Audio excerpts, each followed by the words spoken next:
The old mansion had survived wars, betrayals, and bloodshed. Its marble halls had witnessed the rise of one of the most feared mafia empires in the country. Everyone feared its owner, Lorenzo Moretti. People called him the Shadow King. He ruled the underworld with ruthless precision.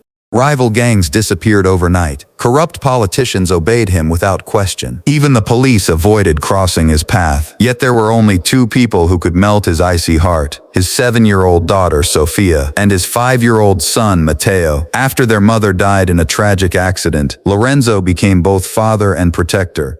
Because of constant threats from enemies, dozens of nannies had quit. Some couldn't handle the strict security. Others feared Lorenzo himself. Then one day, a quiet young woman named Emily Carter applied for the job. She had no wealthy background, no special recommendations, only kindness in her eyes. The children immediately loved her. Within days, she became the only person who could make them laugh again. But Lorenzo never trusted anyone. He ordered hidden cameras installed around the mansion. Every movement Emily made was watched. She never complained. She simply cared for the children with patience and love.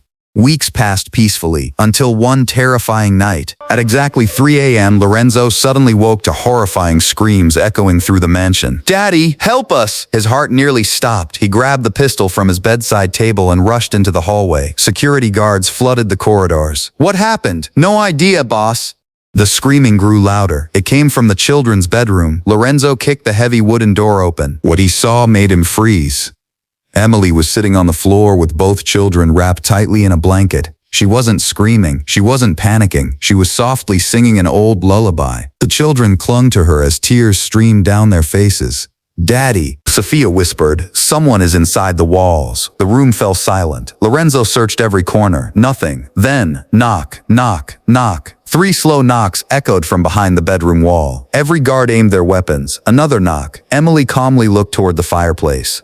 "The sound is coming from there." Lorenzo frowned. "There are no rooms behind this wall." Emily slowly walked to an old painting hanging above the fireplace. She noticed something strange: fresh scratches around the frame. She carefully lifted the painting. Hidden behind it was an ancient iron lever. One of the guards gasped. No one knew about this. Lorenzo pulled the lever.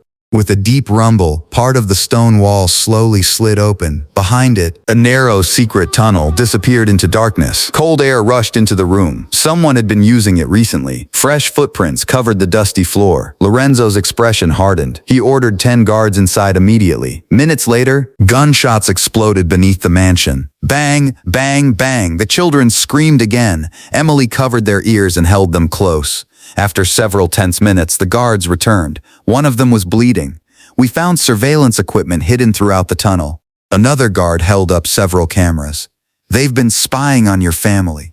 Lorenzo's blood ran cold. Someone had secretly watched his children for weeks. But that wasn't the worst discovery. One guard carried an old photograph. It showed Lorenzo's late wife. Written on the back were chilling words: "We're coming for what belongs to us." Lorenzo immediately ordered the mansion locked down.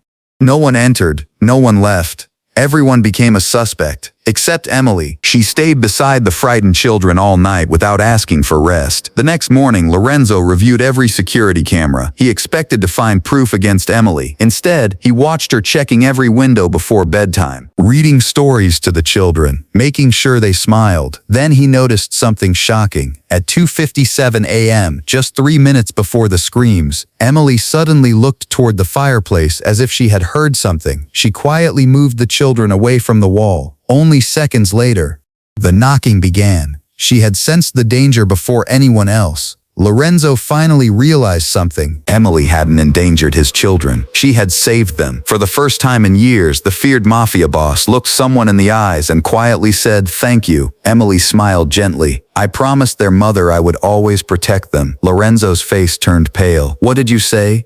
Emily slowly reached into her pocket. She removed an old silver necklace. It was identical to the one his late wife used to wear. Tears filled Lorenzo's eyes. "My wife gave you that?" Emily nodded. "Years ago, she saved my life. Before she died, she made me promise that if anything ever happened to her, I would protect her children." Lorenzo couldn't speak. The woman he had treated with suspicion had been keeping a promise for years. Outside the mansion, hidden in the forest, a mysterious figure watched through binoculars. He smiled. "The first step is complete." Then he disappeared into the darkness. To be continued.